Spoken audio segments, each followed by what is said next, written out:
আপনাদের সাথে শেয়ার করব পেঁয়াজকলি আর টমেটো দিয়ে চাপিলা মাছের একটি রেসিপি।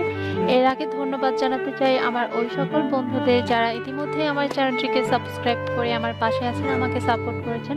আর যারা এখনো পর্যন্ত আমার চ্যানেলটিকে সাবস্ক্রাইব করেনি, যদি আমার আজকের ভিডিওটি ভালো লাগে তাহলে অবশ্যই আমার চ্যানেলটিকে সাবস্ক্রাইব করে পাশে থাকা ছোট্ট বেল আইকনটি ক্লিক করে অলে ক্লিক করে দেবেন। এতে করে আমার সমস্ত নতুন ভিডিও নোটিফিকেশন সকলের প্রথমে কিন্তু আপনাদের মোবাইলে পৌঁছে যাবে। তো আমি এখন মাছগুলোকে একটা কড়াই নিয়ে সেটাতে দিয়ে দিচ্ছি। এখন আমি সবগুলো মশলা এর মধ্যে একে একে অ্যাড করে দিচ্ছি। তো এখন আমি দিয়ে দিচ্ছি টমেটো, দিয়ে দিলাম ফালি করে রাখা কাঁচামরিচ, আর দিয়ে দিচ্ছি কুচি করে রাখা পেঁয়াজ।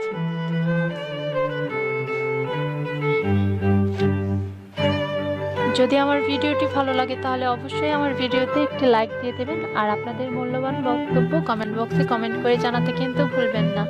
তো এখন পেঁয়াজ কলিগুলো দিয়ে দিলাম, আর এখানে দিয়ে দিচ্ছি সামান্য পরিমাণ হলুদের গুঁড়ো, আর এখন অ্যাড করে দিচ্ছি মরিচের গুঁড়ো। ঝালটা আপনারা আপনাদের পছন্দ অনুযায়ী দিবেন, যে যেরকম খেতে পছন্দ করেন।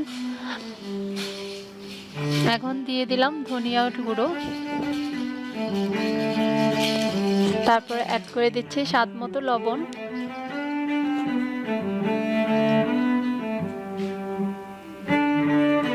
এরপরে দিয়ে দিচ্ছি পরিমাণ মতো তেল। তো সবগুলো উপকরণ আমি এখন একটু হাতের সাহায্যে ভালো করে মাখিয়ে নেব।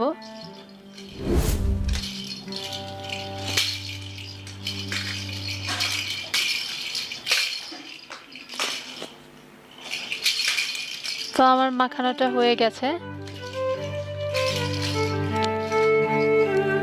এখন আমি এর মধ্যে দিয়ে দিচ্ছি পরিমাণ মতো পানি।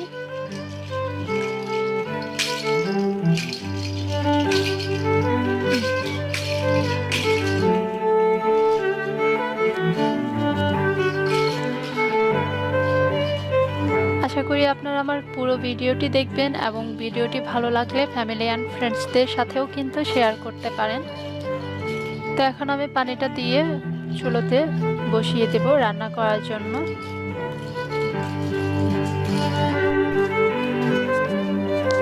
তো আমার মাছ রান্নাটাই কিন্তু বলক চলে এসেছে, আর যে পানিগুলো আছে এক্সট্রা সেগুলোকেও আমি শুকিয়ে নেব।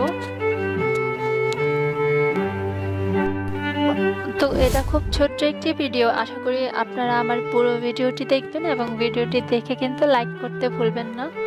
তো দেখুন আমার মাছের পানিগুলো প্রায় শুকিয়ে গেছে। এখন আমি এখানে ধনিয়া পাতা কুচি দিয়ে কিছুক্ষণ পর মাছটাকে নামিয়ে আপনাদেরকে পরিবেশন করে দেখাচ্ছি।